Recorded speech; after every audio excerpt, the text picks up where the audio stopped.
Hey guys, welcome back. My name is Benjamin and I'm going to be taking you through sets. Now what exactly are we going to see in sets? We're going to look at their creation, accessing items in these sets, and these different set methods. Now what do you need to know about sets? Sets are a collection of unique items. So that is two words: collection, unique items. In this case, we are going to have to understand certain three characteristics about sets. That is, they are unordered, they are mutable, and they have no duplicates. By unordered, we mean you cannot access these items by indexing. Mutable, that is, they are changeable. You can add items, you can remove items, and they have no duplicates. Meaning, if you have two items that are similar, one shall be ignored. Now, we are going to see this better when we dive right into our work environment to understand sets.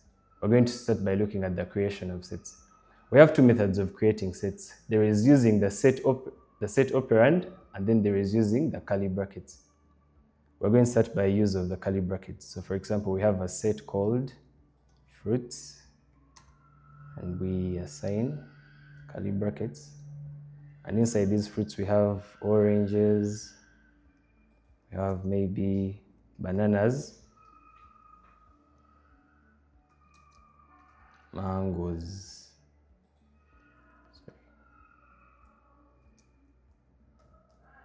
mangoes. This is our first set. For you to be able to access the items in this set, we shall have to print, then identify the set. When I run this, it will give us our items. Remember when we say they are unordered, meaning they are not indexed. Oranges right here holds index 0, bananas holds index 1, mangoes holds index 2. When I run this again, the order may change. See that? Bananas now holds index 0, mangoes holds index 1, and oranges holds index 2. So sets are unordered. Now the other method of creation of sets is using the set construct. That is, we shall have maybe a list. We shall call it variable, var. And inside this list, we have countries. We have Uganda, we have Kenya, maybe Rwanda. So using the set construct, you're going to convert this list to a set by using the set construct. So we are going to, the new name for our set is going to be called countries. We shall say countries set, and then input the name of the list, that is var. If we are to print countries,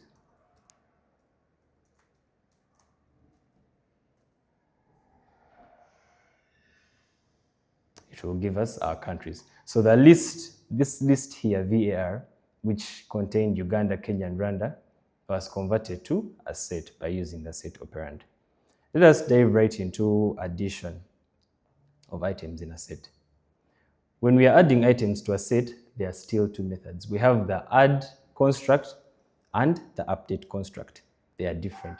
The add construct is used to add one particular item to the set, whereby the update construct is used to add multiple items to a set.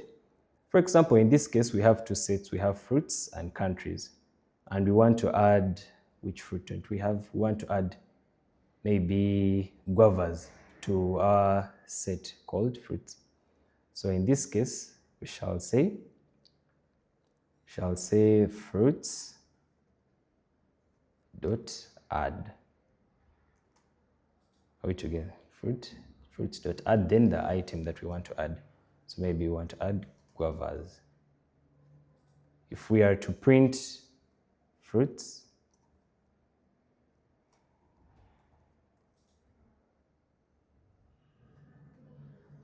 guavas will be added. Now we also have the update construct. The update construct, like we said, is used to add very many items to a set at a go. So in this case, it shall be, we want to add maybe Burundi and Tanzania to our countries. So it will be countries.update. Countries.update. Brackets. Now in this case, we are adding multiple items, so that's going to be another set. And in this set, we are adding Tanzania,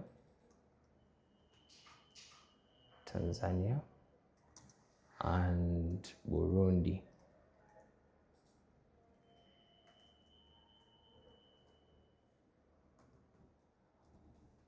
Tanzania and Burundi. When we print out countries,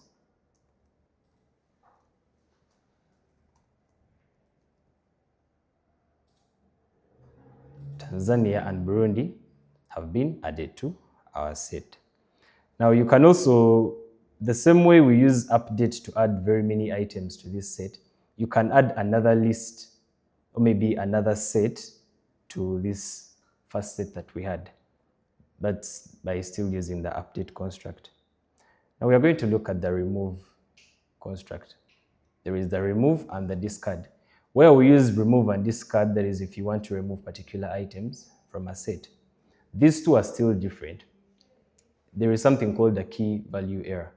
A key value error is thrown when something does not exist in a particular collection. So for example, in this case, if we want to remove from our set called countries, if we want to remove USA, USA does not exist. So if we use the .remove construct, it will throw a key value error. Whereby if we use the discard construct, it will not give us the error. So in this case, we're going to look at remove and discard. So from our set countries, we want to remove maybe from countries, we want to remove Burundi. When we print countries,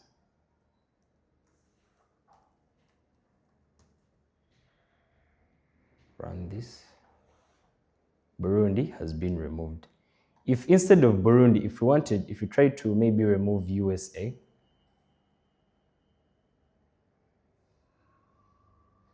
it would throw a key error because USA does not exist in this particular set. So this is where the discard construct comes in. So instead of the .remove, we use .discard.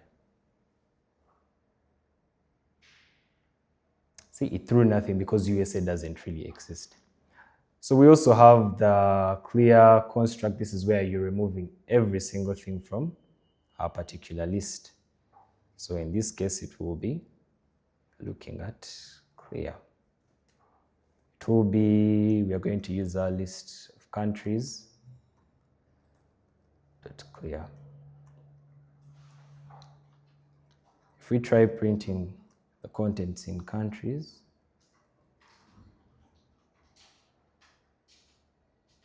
the result will be set because there is nothing in that set. Now, right about now, we are going to move on to accessing items in sets. Remember we said that items in sets don't have indexes, meaning you can't access something by maybe grabbing whatever is at index 0 or index 1 or 2 or 3. So in this case, we're going to use the in keyword, or we are just going to iterate through the items in the set. So we are looking at accessing. Now, we are going to start by looking at the in keyword. We have our set of countries, and we want to check, is USA part of our countries? So it shall be print. But before we even get to the print, this is what it will look like. You'll have your particular item that you're looking for, maybe USA. So you're checking, is USA in countries? Is USA in countries? And you want the system to print this out for you.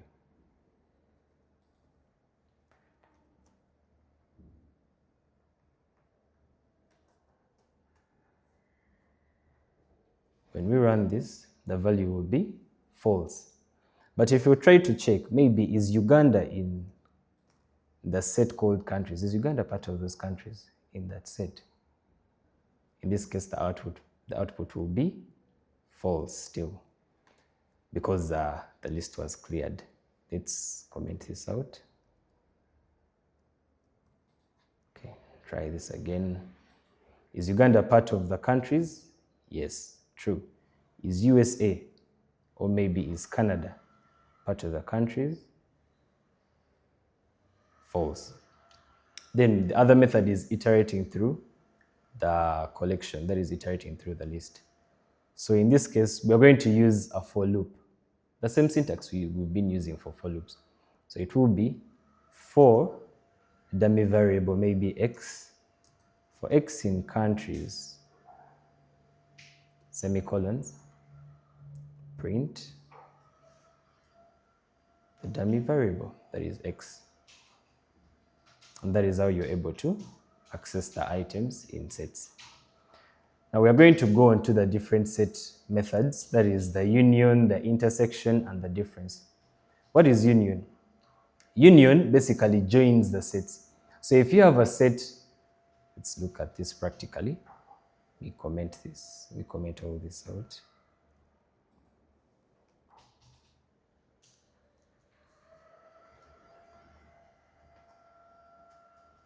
So if we have a set maybe of numbers, that is 1, 2, 3,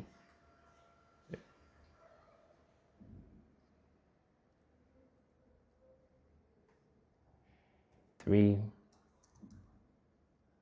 4, maybe 5. And then we have another set called numbers 2. Numbers 2. And in numbers 2, we have 2, 4, 6, and 8. Let's use this. 2, 4, 6, and 8. So like we said, union will join the sets together.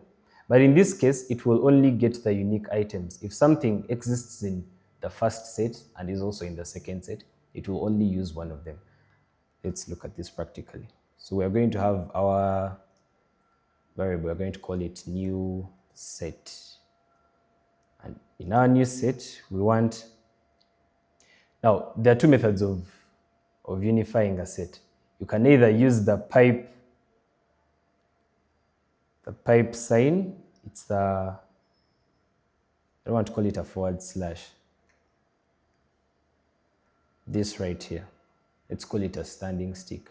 Or you use the dot union operand. It is the dot union. These are the two different methods. We're going to start by looking at our standing stick method first. So we have, I want to get the first set, that is the numbers. Is it number or numbers? Numbers, sign, and then, so this is numbers union, numbers 2. That will be it. If you were to print out the new set, print new set. If we run this, it will be 1, 2, 3, 4, 5, 6, and 8. Because it checked for the 1 exists their side. It checked 2. 2 exists in the first one and the second one, so it only grabs only one of them. It checks 3 exists in one of them, so it prints it out. 4 exists in both of them, so it only gets 1 4. Then the 5, the 6, and the 8. Then the other method is using the dot union operand. So inside our variable new set, we're going to have the first set dot union, and then the second set. This is going to be our syntax. So in this case, our first set is numbers dot union, numbers 2. If we print this out, it will be the same. 1, 2, 3, 4, 5, 6, and 8. Let's look at intersection. Intersection gets the similar items. So in this case, we have 2 in numbers 1, and right here in numbers 2, we also have 2. Same as 4.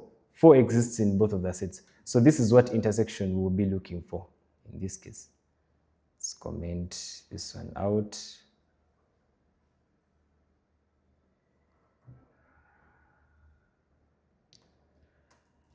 Okay, so we have our numbers and numbers 2.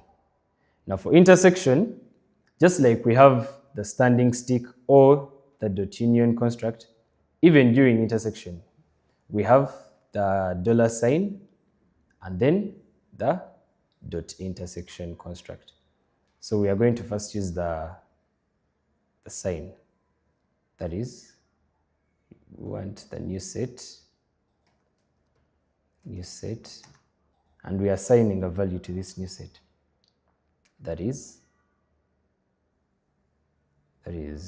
numbers,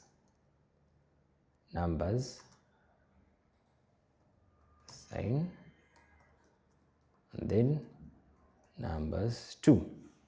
So we want the items that exist in numbers and numbers 2. So when we print out the new set, it will give us 2 and 4 because those are the only items that exist in both of the sets. Or we can use the dot intersection construct. And the syntax is pretty similar to the union construct. We're going to have our set 1 dot intersect, and then our second set. This will be our syntax. So it will be, what is our set 1? Our set 1 in this case is numbers dot intersect, and then numbers 2 intersect. The spelling correct? Yes. 930 numbers dot intersection. So it's intersection, not intersect. Intersection. So that is numbers dot intersection. That is 2 and 4. Now we are going to look at the last method, which is the difference. The difference, just like the name, is checking for the elements in the first set that don't exist. So the elements in the first set and are present in the second set. So in this case, we have, in the first set, we have 2, and it's also in the second set right here. We also have the 4 in the first set, and it's also existent in the second set. Now, when we are using the difference method, it still has 2 formulas. We can either use the minus sign, or we use the dot difference construct. That is the dot difference construct. Let's start by using the minus method. So in this case, we have a new variable, new set. And in the new set, we want to check for items in numbers that are also present in numbers 2. Numbers 2. When we print out the new set, we have 1, 3, and 5. Because 1 is existent in the first set, but it's not existent in the second set. 3 is there in the first set, but it's not in the second set. 5 is there in the first set, but it's not there in the second set. Then we have the dot difference construct. The dot difference construct, this will be our syntax. We shall have the first set dot difference, and then the second set. this is going to be our syntax. So in this case, our first set is numbers dot difference numbers 2. So we are looking for items in the first set that are not there in the second set. When we run this, it will be 1, 3, and 5. Let's reverse the roles. So we were looking for items in the second set that are not in the first set. So in this case, this would be numbers 2. So I want the items in numbers 2 that are not in numbers. That would be 8 and 6, because 8 and 6 are there in the second set, but are not in the first set. So that is it for sets. Thank you for watching the video, and we shall catch you in the next one.